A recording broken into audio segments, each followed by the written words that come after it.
Yep. Yeah, so today what I want to talk to you about is, I suppose, a lot of the experience I've had over in working with not-for-profits, especially over the last year, what disruption can mean for not-for-profits, and I suppose how not-for-profits are uniquely positioned to actually deal very well with disruption. So that's what I hope to give you a bit of insight today. And then towards the end, we're going to go through a few tools and methods that you can use that can help take what you've got in your not-for-profit and use it in a way that actually helps give you more chance of success during times of disruption. So let's kick off and talk through.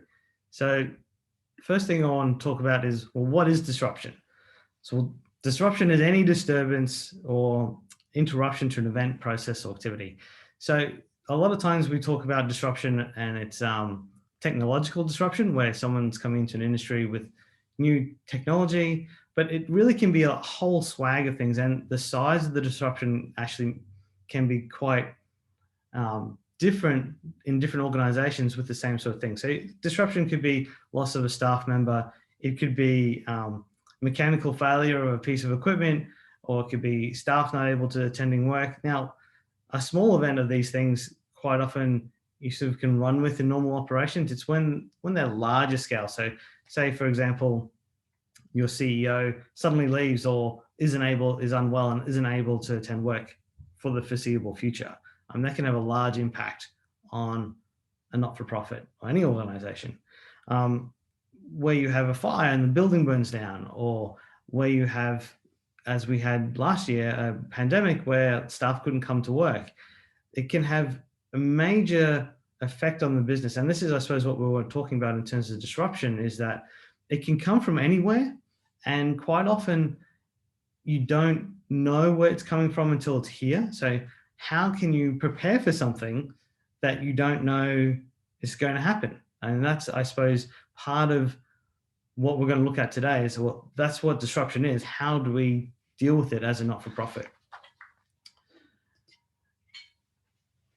To understand, I suppose, to start framing this, the effect of disruption is in a number of areas. Now, in terms of individuals, so I remember very clearly last year when we started having lockdowns, a lot of the conversations I was having with people wasn't planning. It wasn't a logical discussion. It wasn't a discussion on what are the next steps.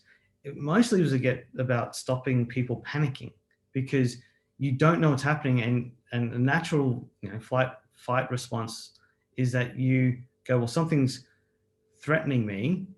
You go into a state of anxiety or panic. And when you get into that type of mode, just from a pure neurological point of view, it makes it very hard for you to engage your logical thinking patterns. So you get into a survival mode as opposed to a planning mode.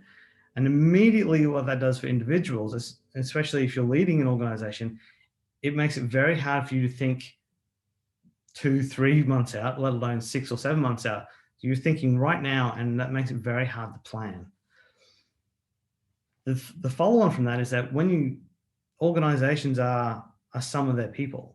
Now, if people in organizations are anxious and in that state of panic, it can actually have an effect on an organization where no one knows where they're going, no one knows what to do, and everything just stops. And we saw that last year. There's a number of organizations where things just stopped and everyone goes, well, what do we do now? And I mean, that's obviously very bad for an organization, and you want to get through that as quickly as possible. And the last part in terms of the effect of disruption is on your stakeholders. So no matter what type of organization you are, if something occurs to your organization and people are aware that you've been affected, a lot of your stakeholders want to know how you're going. Like, are you still going to be here next month? Are things still happening? Are you still providing the services you normally provide? All that type of information is very important to stakeholders, and ultimately important to the future of your company, because if they think your company is going to fail, then they'll go and find somewhere else, or they'll start looking at alternatives. which then makes it very hard for you to recover from a disruption. So they're the three things to in terms of the effect of disruption that you really want to be aware of and see how you can manage, because the better that you manage these effects, the more chance you've got of coming out the other side. Now, not-for-profits intuitively deal well with disruption. They are already in a dynamic environment. Now, I suppose, I've come from a corporate background in my initial part of my career into the not-for-profit space more recently.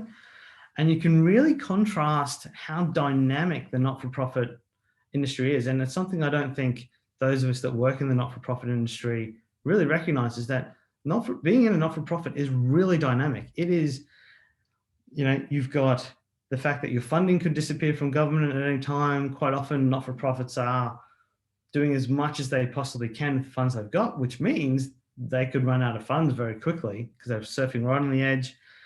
And they're often trying to do as much as they can with what they've got. So because of that, things change very quickly, ideas pop up, and people want to act on it because they're motivated and they're trying to fix a problem.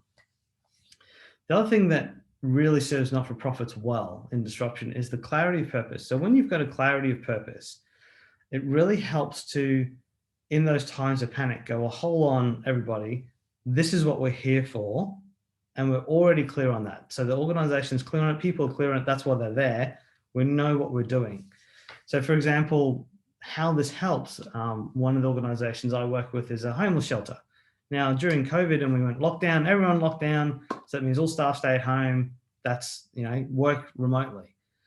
And working with this homeless shelter, they're like, well, how do we help the homeless during COVID? Like, that actually doesn't, everyone going home doesn't work for us, because then the reason we are here, those who are homeless, don't have a home to go to.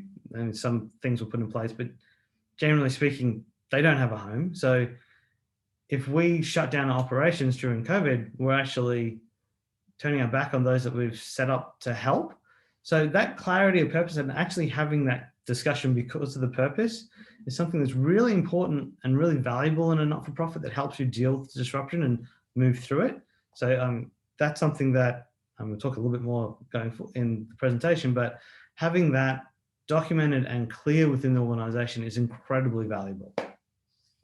Next is caring creates innovation. So not-for-profit space is by default a very innovative space. It's not given that credit. A lot of people think innovation is technology. It's not just technology. It's also finding ways to solve problems that no one's found before. And quite often, a not-for-profit organization has been set up to fill a gap that no one else has been able to tackle in society, or it's not profitable to tackle, or it's too hard, we'll leave it to someone else. That's where not-for-profit tend to live. They tend to live in those spaces where it's too hard to deal with, or there's a problem that's it's complicated. So, and they do that, the motivation to that is they care. And that caring always sort of, in my experience, causes you to ask one more question. Like, how can we, or is there another way? Or, are we doing the best we can? And they're the questions that create innovation, because they create an answer that you may not have been obvious to you. So it allows you to dig a little deeper. Not-for-profits already have that. Quite often that is inbuilt in their DNA, is that, well, we just need to find a way. That's innovation.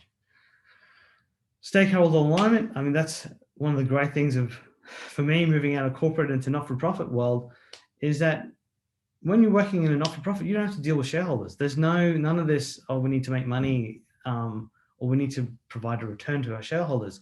It's actually, no, we're here for our stakeholders, so which are quite often aligned with our purpose. So there's a closer bond with those that you're helping. And from that point of view, the relationship is there that helps both you get information back into your organization in terms of how you're performing, but also allows you to be that dynamic and understand, well, what do your stakeholders need, and make sure you're catering towards that. And the last sort of part of being in a not-for-profit is, it is a risky environment, generally speaking, being in a not-for-profit. And because of that, and because of a lot of the governance processes we have around running a not-for-profit, you're already relatively risk aware. Now, your risk management might be at different levels, but generally speaking, not-for-profits are already aware that, well, yeah, if this doesn't work or we don't get this grant, we might not be able to do what we want to do. So there's already an awareness of it, which a lot of for-profit organizations don't really have inbuilt. So they're the things the ingredients that not-for-profits already have within them that allows them to deal with disruption. Now sort of take a bit more of how do we use that and put a few things in place to help us deal with disruption. And I mean, some of this stuff isn't, I mean, none of this is necessarily rocket science. It's just really putting it together. The first one is, make sure things that you put together in your not-for-profit, that you do it on purpose. And that is meant to be a double entendre. So it's meant to be do things with meaning, but also do them in line with the purpose of your organization, because that's why you're here. So the first one is roles within the organization. Now you want to have very clear roles of responsibility and authority. You want that to be very clear. And quite often in dynamic organizations, that is a precursor to them being dynamic, but also it requires it because things are so moving so fast. A lot of the time, people end up understanding what their role is and just getting on and doing their role because they haven't got time to be trying to sort of understand what other people do or get involved in other stuff. It's like, well, there's so much going on. This is what needs to be done. This is what I'm authorized to do. Let's go get that done. But that's really important to be clear on the roles. Also, because then it's about bringing the right people in for those roles. So there's right capability, right skill set, but also right cultural fit. So that's really important to have that in your organization. Communication. Now, obviously, in not-for-profits, you tend to have less of an executive structure. The structure tends to be flatter. That all bodes well. That allows you to communicate a lot more effectively in terms of, with that flatter structure, people can communicate informally a lot easier, often get the time with the CEO, even if they're not the direct report. That all helps. I mean, communication is the number one thing you need to do in any time of change, and disruption being one of those times. So the more you can communicate, the better. The other aspect within company secretaries, especially Australian-based, but is that company secretary role. So that role can also provide a very useful communication channel, in that their role is to help just influence and communicate. That's really their core role. So that's really important, and using that inbuilt structure to your advantage. The board and the board skills is a really interesting one. I think in a not-for-profit, it's very important to see your board as a skill set that you've got. So, and not a sort of an overlord. The board, especially when they're there voluntarily, so they volunteer their time to be part of the not-for-profit, they usually bring with them an amazing skill set. Most boards that I've worked with have an amazing skill set within them in terms of experience within industry, technical skill, just business knowledge and acumen and networks that they can draw on. So that skill set that you have at the board level is normally more, I suppose, in some reason, deeper than what you'd think. But what I'd encourage all NFPs is make sure that you tap into that. Don't think that the board's just there to sit there once a month, once every 2 months, and get some minutes done. The board is there to really provide a secondary skill set to your organization that, in a time of disruption, can really help in terms of stepping in, filling gaps, providing roles that we'll talk about in a second, in terms of managing that disruption. So the board is really an untapped resource in a lot of not-for-profits. And then plan for disruption. So this is probably what we'll move on to the next few slides, but that planning for disruption, you can plan for it before it happens. Now, as I said before, you don't know what's going to happen. No one can predict the future, but you can plan for things now. You can plan for, we'll talk about scenarios, but things that aren't completely out of the realms of possibility, like a fire, like your CEO leaving, like key people getting sick, or having an issue with the government funding. I mean, that stuff that's all possible. So what would you do? Like, what if that happens? What would you do?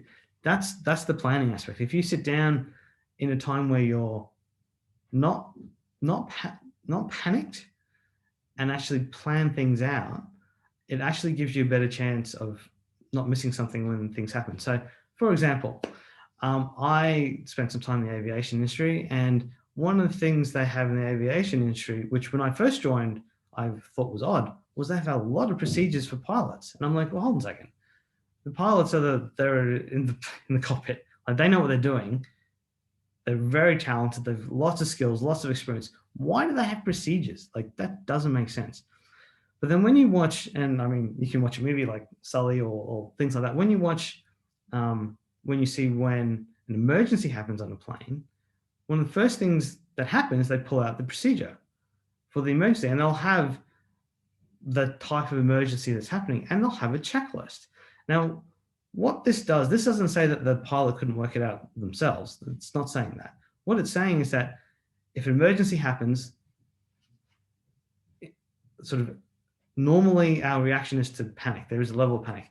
Depending on the person, depends on how well or the day they're having, can depend on how big a reaction that is.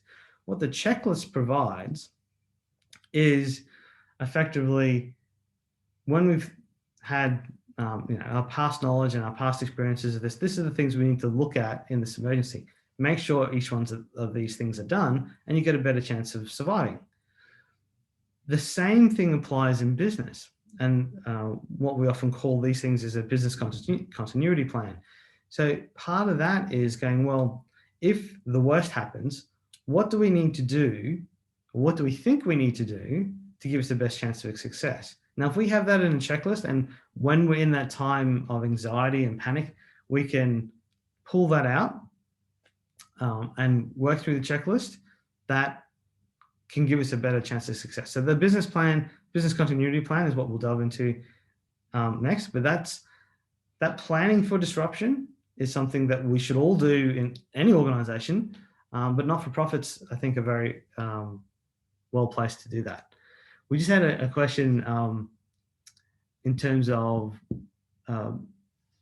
having a talented board but being removed from the organizations day to day, and it is, and how do you get a deeper relationship with them?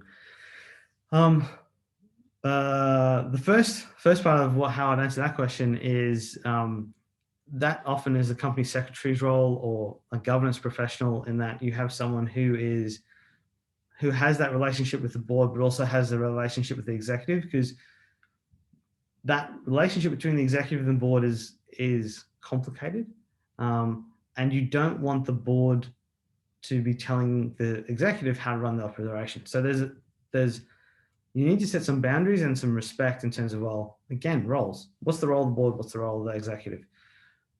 In terms of deepening that relationship, it's then about creating opportunities to communicate. So there's the board meeting, great. There's a process with that. That doesn't really build informal communication. So things like having training days together or awareness days where maybe you're looking at, for example, we've got one coming up in an organization where, again, it's we're looking at homelessness, and we're doing some training on trauma-informed care. Well, that is for the senior management team to make sure that the operations are run well, but it's training. Invite the board along. They can see, they can see what you're doing. They get a taste of the operations without telling you how it has to happen. And you're in an informal setting, which allows you to communicate. So it's really building opportunities to communicate, because fundamentally it's all about how do you build a relationship, and a relationship is built on communication and trust. So you need to create those opportunities. So that's a good question. Sorry to sort of jump out and jump back in. So the last thing on the plans for disruption. So we talked about how you plan yourself in the not-for-profit. The other thing from a not-for-profit point of view, this is a little cheeky, is that not-for-profits actually set to do a lot of disrupting, in my view, in the future. So we're already seeing a lot more social enterprises start up and actually be very successful. The not-for-profit space is a social enterprise. They're just structured a certain way, but they are actually built to disrupt. So they could quite easily disrupt certain areas. So I think don't feel that because I'm in a not-for-profit, I'm not here to take on a space where commercial businesses operate.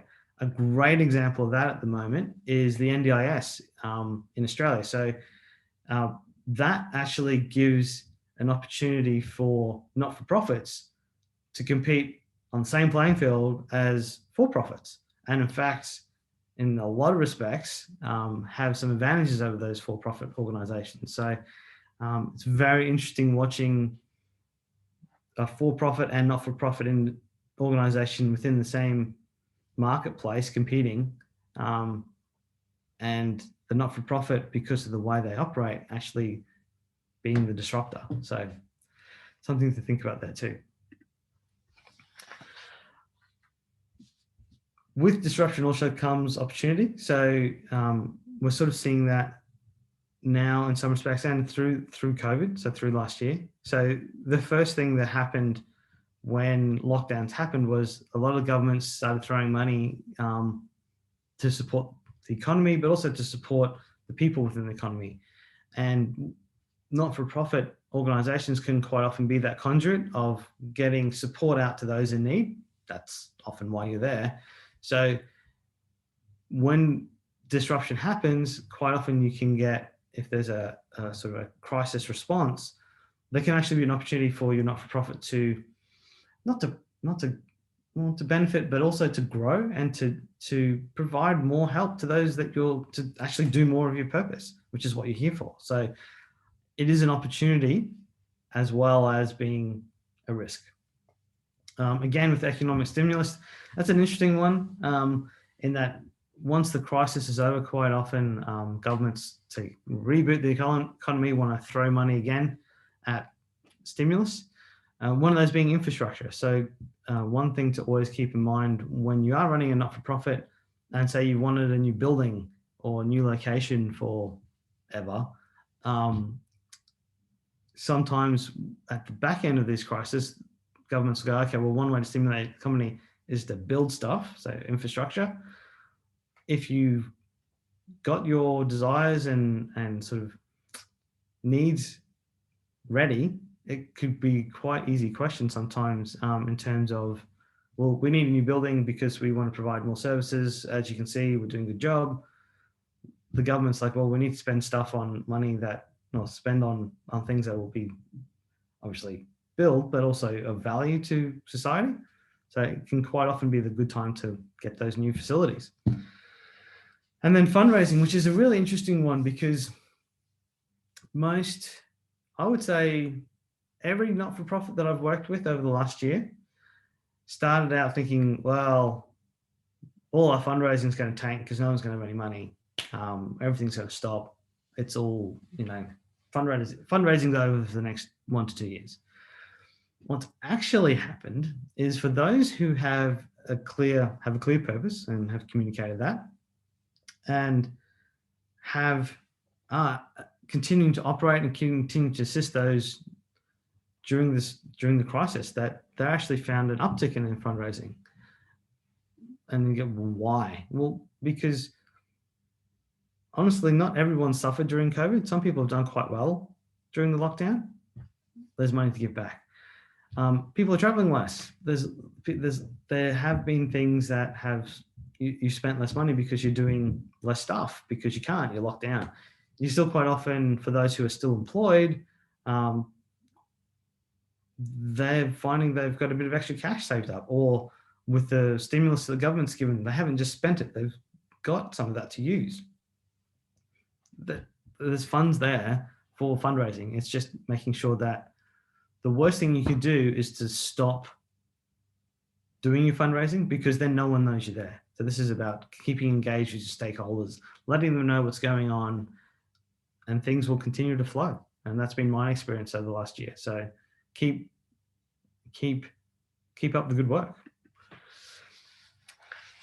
So how do you get this stuff started? So right people is really important. So you really want to make sure you've got the right people in your organization, that their capability match your needs. Now, this is a really big thing, and I think there's a bit more talk happening now about, well, just because you're a not-for-profit doesn't make you any different in terms of how you should recruit people, the expectations you should have on those who work in your organization, and the skill sets that you bring, and the fact that you should pay for those skill sets. So I think making sure that you, in the people market, and when you're looking for the right people, that you pay for the value that you're looking for, because then your organization will get the value it's after. So it's really about making sure you've got the right people from a skill set, from a cultural point of view, and that you don't compromise. I mean, you're not going to compromise on delivering your purpose. Why would you compromise on the people that work in your organization?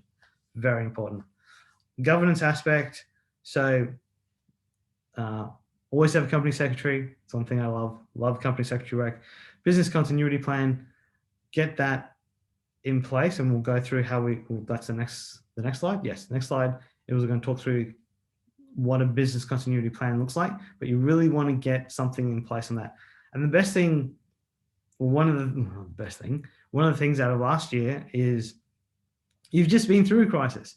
What did you have to do to get through that?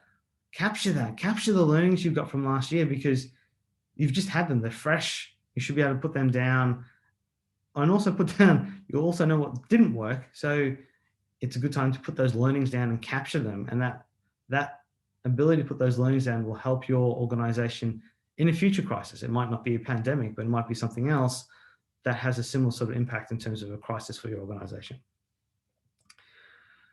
The culture, I mean, make sure your culture is purposeful. Now, what does that mean? Well, because you've already written down your purpose, generally speaking, it would be in your constitution. It should be in a lot of your collateral, your documents, your ask out for fundraising. Purpose should be in everything that you do. Make sure it's in your culture too.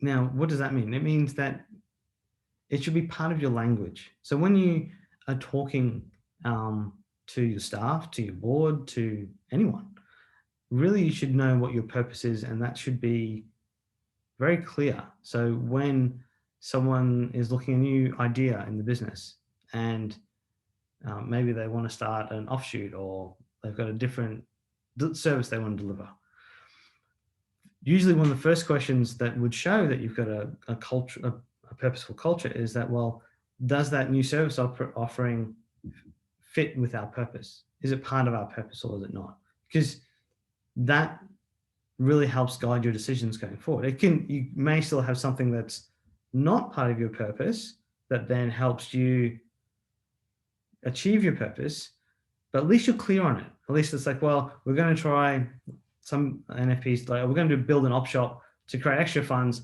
to fund back into our purpose. Great. If the op shop doesn't work, it's not part of your purpose, so you should be able to cut it very quickly. But be clear on what you're doing and why you're doing it for. And then have that as, if everyone talks that way, it really pushes your purpose along.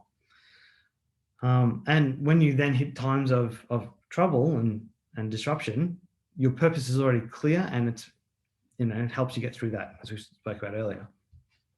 Communication. Now, we've talked about communication internally, but also communicate externally. And if people should know what you do. And when I say people, I mean society, government, those around you, because especially if you are a food provider or a service provider that can help fill a gap within a government response for an emergency, well, if the government doesn't know you're there, they're not going to use you. So it's very important to look at, well, this is the services that we offer, and talk to governments about, each sort of local, state, federal, they all have their emergency response plans, or effectively their business continuity plans. Talk to them and understand, is there a role that your organization can play in an emergency, which is in line with your purpose, so you're still achieving your purpose, but then allows you to be part of a bigger whole, and making sure that, in a time of disruption, you've actually got something to do, which can be very important. And lastly, I don't know why I laughed there, but take care. So it's hard working in not-for-profit space if you're not taking care of yourself and taking care of your staff and making sure that everyone isn't burning themselves out, which is very easy to do in not-for-profit. I mean, you just quite often just want to keep giving. There's always just a little bit more that you feel isn't being done that you want to give. Can quite easily lead to burnout.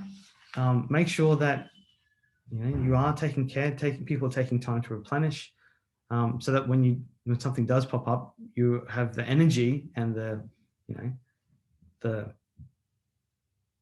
skills available when people aren't off sick or they're just too tired to actually deal with it there and then. So very important to take care of yourself for disruption, but just generally not-for-profit space. Business continuity plan. So this is rubber hits the road. So this is, if there's one thing you take away from this today, this would be it. Sit down. It doesn't need to be a whole planning session. It doesn't need to be days. Don't overthink it. If you just start and have something, you can build on it and evolve it over time. So this would be one thing I'd sit down, spend an hour and just go through this, and you'll be amazed how much stuff will come out, especially having gone through the last year. What stuff will come out of, oh, this is what we should have done. This is what we could have done in hindsight. Oh, it would have been great if we'd done that earlier.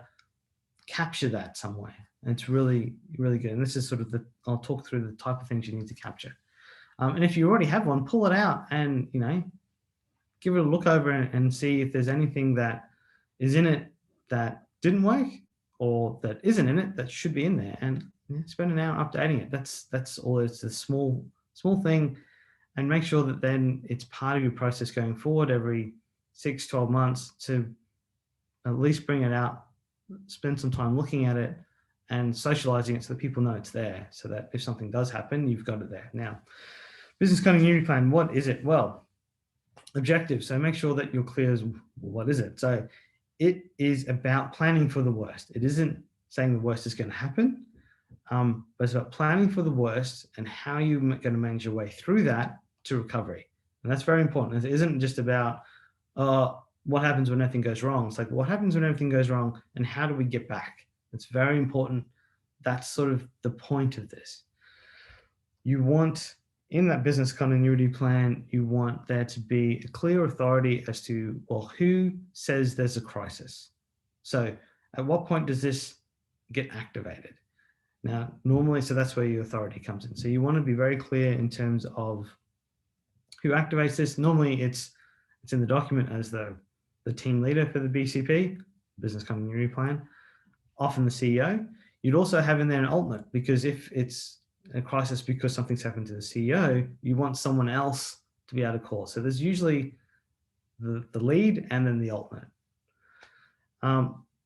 You then also want to have your key contacts in there. So this is about, okay, well, normally your organization functions with everyone performing their role and the board's doing their role and everything's fine. This business is normal. When business is not normal, roles change. So what you quite often will have in what you want to have in a business continuity plan is a cut down. These are the core roles we need fulfilled during a crisis, and this is who's going to do it. And you need to know where they're going to do it. Plus also an alternate, same thing. If something happens, you want a backup for each of those roles. You also want to capture key suppliers and key stakeholders so that you know who you need to talk to. So you might have your IT outsource, for example. What is their phone number and how do you contact them in a crisis so that you can get onto them instantly? You're not having to go back through paperwork to find where this is.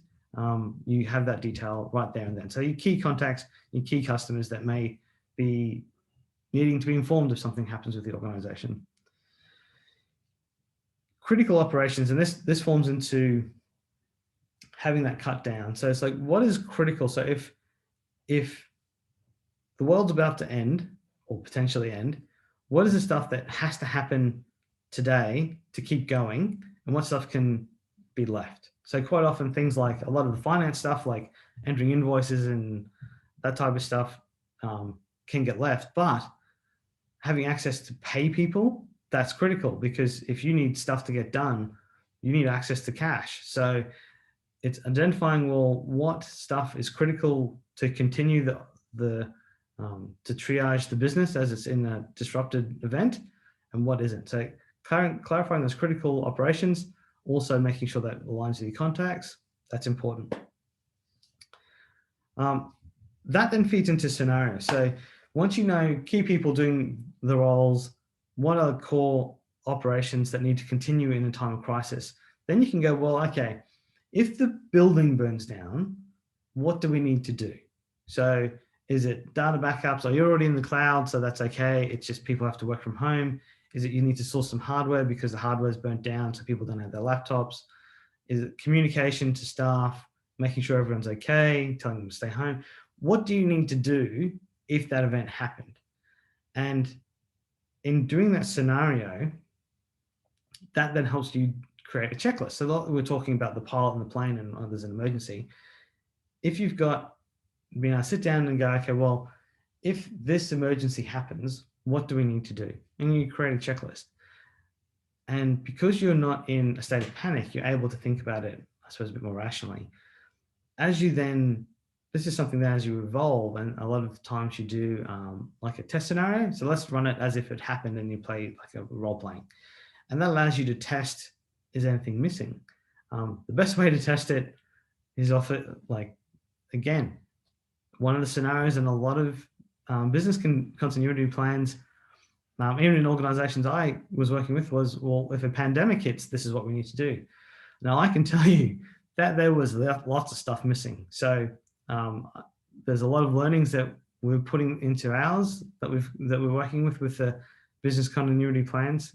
But that's the whole point. Like, you're not going to think of everything, but you can learn. And this is the really important part about governance in an organization, is that it should be alive. It should evolve. It should continue to grow with you. So as you learn stuff, if you're capturing that, especially if you're like a CEO of a not-for-profit, if you're capturing these scenarios in your business continuity plan and you move on to another organization, which happens, that's fine, and the next person coming in, you've captured that knowledge. So you've actually increased the knowledge of the organization and given it more chance of success into the future.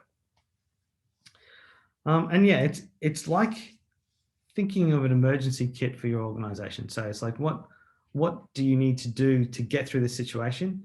And quite often with that emergency side of things, it's that rehabilitation. Okay, well, we've dealt with the critical incident, we've got through the crisis. Another checklist that you can have is, well, what then do we need to go through to recovery? What's the steps to recovery? Which might be then, get things back online, get staff back in the office, communicate to our stakeholders. It might be, those type of things. What do you need to do to start turning the lights on and start things moving again? Do you have any suggested frameworks for making a BCP from scratch? There's a question just come through. Well, a blank page is very daunting. There are, if you Google business continuity plan, heaps of templates. So you could pick a template quite easily, or effectively just take the headings on the slides. I think there'll be a distribution of the slides going around, and just start filling it in. Don't worry about the framework, because it will start filling itself. Just put something, start is probably the most important thing, but also, start with these, what we've got in the headings, over here is one place, and just fill them out a bit. The other thing you can do is, don't feel like you need to do all this by yourself. There's lots of people out there who you can pay for, obviously, but there's others who are quite willing to help not-for-profits.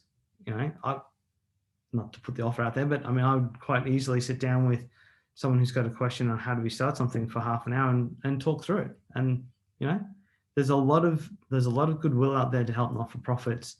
So it's just ask the question, ask for some help, and you'd be surprised at how many people are there. Or ask your board, of course. If you've got a board, there should be should be someone on that board's got experience in putting these together. Ask them to sit down and help. So there's a few ideas, I suppose, in terms of starting your business continuity plan. The other thing, so that's business continuity plans, really important. The other part of governance that's really good to have, and it feeds a little bit into the business continuity plan, is your delegation of authority. Now, I'm not going to go into this into too much detail today, but this actually helps ensure that in your organization, you've aligned your authority with the responsibility and accountability. This document is really important, not necessarily just for putting that down on paper, but actually creating the discussion so that people are aware of what their authority is and what their responsibility is, and that they're aligned. Because in times of crisis, knowing what you can and can't do, what you're allowed to do, can really allow you to act a lot quicker than having to find out, well, who's allowed to pay something? Like, how do we get something paid? That's one of the biggest things in when everything goes to crap, is that, oh, we need someone to help, or we need to pay wages, or how do we get this done? So that type of stuff's really important. Who's authorized to do what? And quite often that delegation of authority can have business as usual, or in times of crisis, or have a cut down version for your business continuity plan. So that is it for today. I'm pretty much done with the presentation. It's really over to if there's any questions that anyone else has come through. I think we've answered most as we've gone. Have they come through?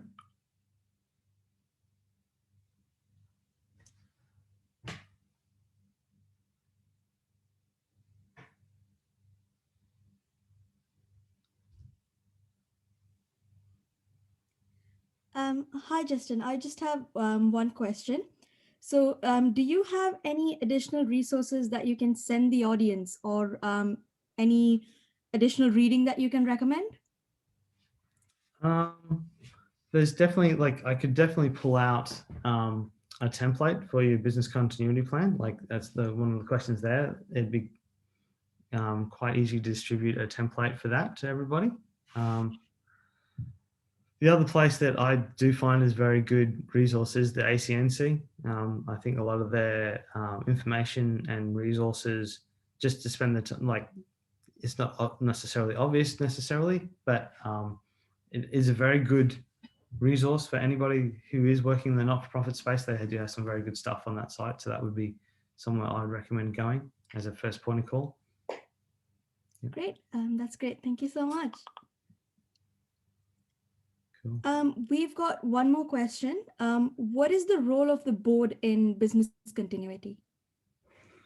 It's what you want it to be is really the answer. And that is sort of part of the heart of the issues. Like, if you don't know what the roles are before the disruption happens, you can quite often be left in a place where you're trying to work out roles while things are falling down around you. So it's really what you would probably want, and what I've seen work well, is you have 2 or 3 members of the board whose role is to participate in that business continuity team. So they're given authority so that they can keep the board informed of what's going on, but you don't have a cast of thousands, because you want to be making decisions quickly. So, and quite often that'll be the chair, often the chair of the audit committee, and depending on the skill set you've got, maybe someone with governance, someone with technical. So it's just really getting the skill sets that you think you'll need in a disruption and having a cut down version of that.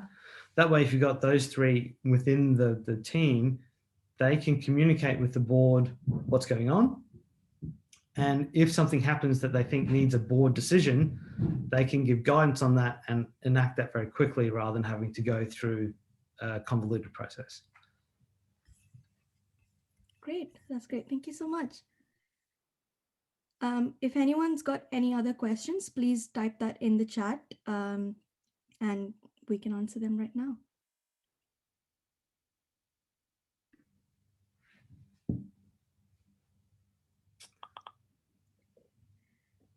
All right. Well, that concludes the session for today. Thank you so much, Justin. I'm sure your session has helped our audience understand how they can build a not-for-profit that rides the wave of disruption ensuring it continues to deliver its purpose.